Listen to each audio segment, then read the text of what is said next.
Cava. Cava. Cava. Cava. Cava. Cava. Cava. Cava. Mineração em debate.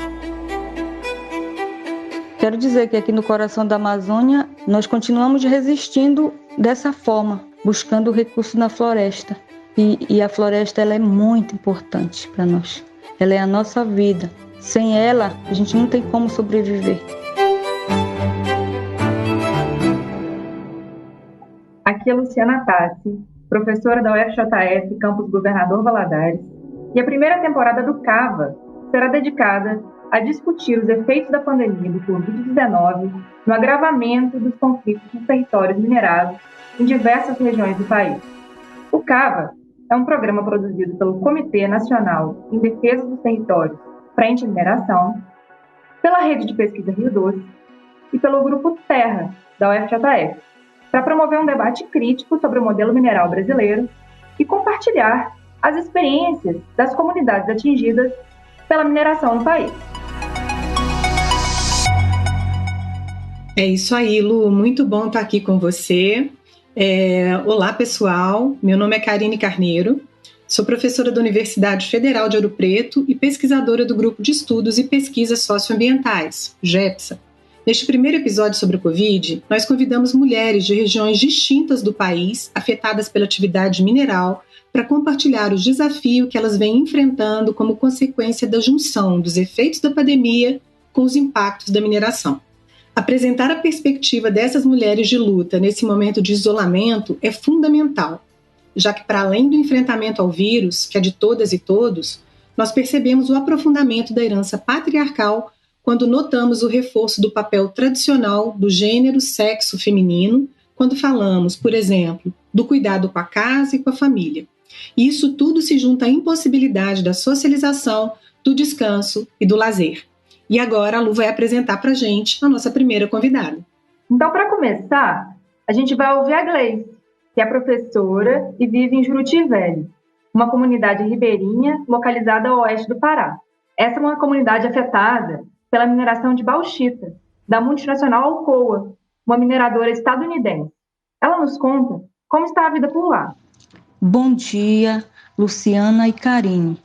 Sou Gleice Coelho, do município de Juruti, região oeste do Pará, e desde já agradeço o espaço desse programa, onde podemos socializar as consequências da pandemia que afetam diretamente o nosso cotidiano. Pertencemos a um assentamento agroextrativista chamado Juruti Velho, onde se constitui de 52 comunidades tradicionais. Sabemos que nós vivemos aqui no coração da Amazônia, então a floresta e os rios, eles são os nossos maiores meios de sobrevivência. E com isso, muitos de nós recorremos à floresta para tentar buscar esse conhecimento, esse saber popular, né, para resistir a essa pandemia. Aqui na região só tivemos 3 vítimas fatais, infelizmente 3 idosos, e uma delas foi na comunidade muito próxima à mina, porque aqui nós estamos numa área de mineração, onde há uma exploração minerária, projeto de mineradora Alcoa, da mineradora Alcoa, a mina Juruti Sustentável. Então, essa pessoa dessa comunidade foi a primeira vítima, uma senhora idosa, foi transmitido por um membro da sua família que trabalhava na mina. Aqui, como nós vivemos com uma grande mineradora, uma exploração minerária, nós corremos mais risco ainda no nosso município, Juruti e outros municípios aqui na região oeste do Pará, onde tem mineradora, porque há um fluxo de pessoas indo e vindo de seus estados, por exemplo, vindo de Minas, de São Paulo, Rio de Janeiro, outros estados onde a epidemia logo no começo estava avançando. Então, com isso, nós não sabíamos, nós não tínhamos como identificar quem estava contaminado, quem não estava.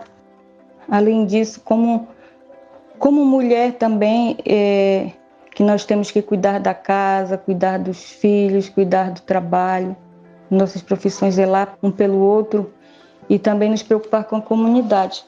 A questão do isolamento social, ele causou uma certa ansiedade nas pessoas, principalmente, por exemplo, Eu que tenho uma profissão, que já tinha uma rotina, logo no começo foi tudo bem, mas depois eu senti a ausência do meu trabalho, de ter o contato com as pessoas que eu tinha no meu dia a dia. E isso influenciou até na questão psicológica, e a gente tem que ter muita força, muita fé para sobreviver. Então é isso, gente. Agora do Pará, a gente vai passar para Minas Gerais e a nossa próxima convidada é uma mulher atingida pelo rompimento da barragem de Fundão, da Samarco, Vale e BHP Billiton, em Minas Gerais. A Simone conversa conosco desde o município de Barra Longa. Meu nome é Simone Silva, sou de Barra Longa, atingida pelo crime da Vale, de Samarco, BHP e Fundação Renova.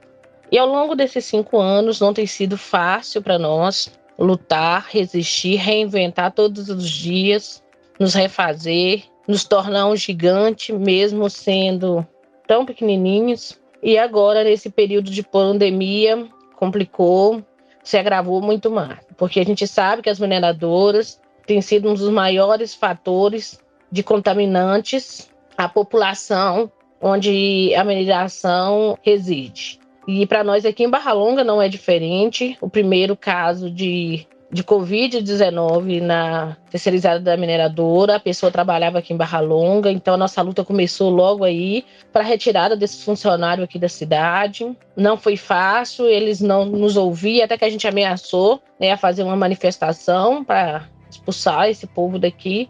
E agora tá difícil porque nós temos lutado de novo, contra o prefeito, contra os vereadores da cidade que querem a todo custo que a Fundação Renova volte a trabalhar em Barra Longa em meio a esse período de pandemia. E resistir dentro de casa não é fácil, Quem participa da luta sabe como que é difícil. A gente tem que se reinventar dentro de casa e aprender a usar as armas que a gente tem para poder barrar essa mineração. Eu tenho minha filha que faz parte do grupo de risco, então mais do que nunca eu tenho que dar uma de leoa aqui dentro de casa e segurar a barra e brigar mesmo com esse povo, com essas mineradoras, com esse povo capitalista, com essas empresas moedoras de carne humana. Então nós estamos aqui no território. Você sabe que toda tarefa de casa, todo medo, todos os anseios, todos os cuidados sempre fica com a mulher. Então, minha parte tem redobrado, mesmo dentro de casa, numa quarentena, no isolamento social, tem redobrado a minha preocupação, os meus medos. E eu estou aqui, reunindo força para poder lutar, resistir, que é o que eu tenho feito ao longo desses 5 anos, para poder barrar essa mineradora. E são muitas reuniões. Aí, quando começou a quarentena, a gente pensava assim, a gente vai ter tempo, a gente vai ficar mais em casa. Realmente é ruim a gente ficar em casa, mas a gente vai ter mais tempo. Mas mentira, viu, gente? A gente tem trabalhado mais do que nunca, tem participado de muito mais reuniões do que nunca, tem as lives. Então, tem todo o cuidado que você tem que ter com a sua família e com a sua população. Lá da cidade de São José do Norte, no Rio Grande do Sul, um território onde pequenos agricultores e pescadores artesanais lutam para manter livre da mineração, a Elisete nos conta como estão passando pela pandemia. Esse é um território ameaçado pelo Projeto Retiro, da mineradora Rio Grande, a RGM, que pretende explorar titânio na localidade. Olá, Karine. Olá, Luciana. Eu sou Elisete, de São José do Norte, Rio Grande do Sul. Obrigada por esta oportunidade de estar colaborando e falando um pouco, dos problemas que nós estamos tendo em função da pandemia, que mudou muito o nosso dia a dia, principalmente na vida das mulheres, onde a maioria das casas são conduzidas pelas mulheres. Então, aumentou muito o trabalho das mulheres, uma vez que tem que estar higienizando, limpando, lavando roupa, a preocupação, com a família, os cuidados, uma vez que nós nos preocupamos com o todo, com toda a família e somos, de uma certa forma, responsáveis, pela higienização de tudo que entra para dentro de casa. Então, gerou um cansaço, um estresse, essa mudança. Também mudou as nossas formas de luta, que a gente não pode mais fazer aglomerações, mas as nossas formas de luta eu ainda posso eu vejo como positivas, porque isso mostra que nós sempre temos formas de lutar, né? De continuar a construção, de continuar as lutas. Esteja lá o que estiver acontecendo, a gente sempre acha formas de lutar. E são desafios, né? São coisas novas, são coisas que a gente não pensava que ia passar por elas, mas que vai aumentando a nossa resistência interna, a nossa resistência para nós vencermos as batalhas do dia a dia. A mineração, ela causa uma revolta, mesmo o nosso território sendo livre de mineração, ela nos causa uma revolta, né? Porque não parou, nem perante uma pandemia. E nós somos solidários e sofremos com cada trabalhador e cada vítima que está sendo, de certa forma, obrigada a trabalhar, mesmo diante de uma pandemia, de um risco tão alto.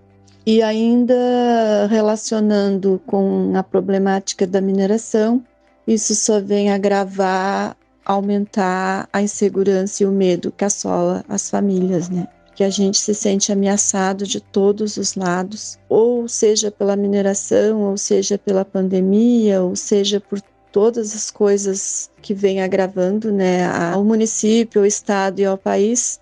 Isso tudo pode gerar um outro problema no psicológico das pessoas, né?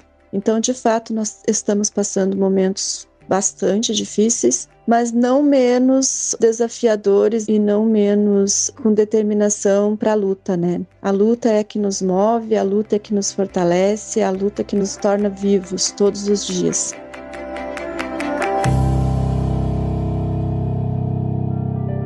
Que honra estar com essas mulheres aqui conosco, hein, Lu? Essas mulheres grandiosas que, apesar de mostrarem os grandes desafios de um tempo de incertezas, trazido pela pandemia, somado às violações cotidianas impostas nos territórios pela atividade mineral, nos inspiram muitíssimo a pensar como a luta se mistura à vida e torna essa vida possível. Não apenas na mineração, mas também nas lutas territoriais de um modo geral, o que a gente tem percebido é o papel de importância e liderança dessas mulheres. E isso nos mostra que, apesar de uma construção social alicerçada em um modelo patriarcal, a voz de cada uma delas representa nossas próprias vozes e nossa resistência. Do Pará, passando por Minas e chegando ao Rio Grande do Sul, Gleice, Simone e Elisete costuram um Brasil que se revela por conflitos oriundos de um modelo desenvolvimentista fortemente baseado na exploração de nossa natureza e da nossa força de trabalho, mas também revelam a potência resistente e criativa da luta pela vida e pelo comum. É isso aí, Karine. E nós estamos muito felizes em começar essa temporada do podcast com as contribuições de mulheres que resistem cotidianamente em diversas regiões do país, que nos trazem como a luta pelos modos de vida, pelo direito de existir com dignidade, frente à mineração, se conduz e se refaz em tempos de pandemia. Esse foi o Cava, e obrigada pela companhia de vocês. Vamos voltar com mais debates sobre a mineração e sempre trazendo a contribuição de experiências das comunidades atingidas. O Cava pode ser encontrado no site do comitê, nos aplicativos de celular e circulando no Zap. Até a próxima!